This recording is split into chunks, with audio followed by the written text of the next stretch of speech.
आज मी तुम्हाला महाराष्ट्राच्या बाहेरचं लोणचं कसं असतं ते तुम्हाला दाखवणार आहे। तर हे झारखंडचं लोणचं आहे।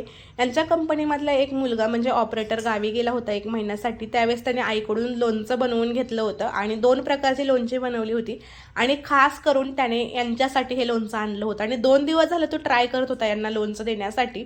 तर हे पहिल्या दिवशी तर पिल्लू आजारी होता म्हणून 3 वाजताच निघून आले आणि दुसऱ्या दिवशी यांनी सुट्टी घेतली होती बाळ आजारी होतं म्हणून। आणि तिसऱ्या दिवशी म्हणजे शुक्रवारच्या दिवशी बैलपोळा होता, त्या दिवशी ते कंपनीमध्ये गेले होते। त्यावेळेस त्या मुलाने त्यांच्याजवळ हे लोणचं देऊन टाकलं।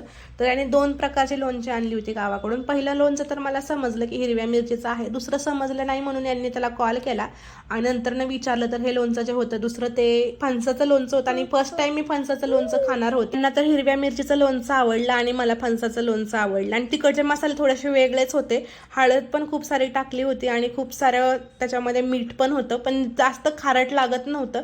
जास्त दिवस टिकून राहण्यासाठी जास्त मीठ टाकलं जातं मला असं वाटतंय।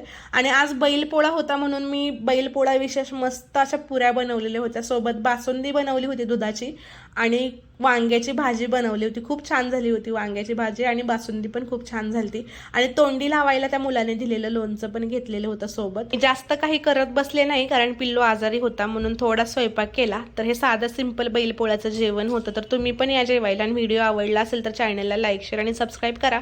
आता भेटूया नेक्स्ट व्हिडिओमध्ये। बाय।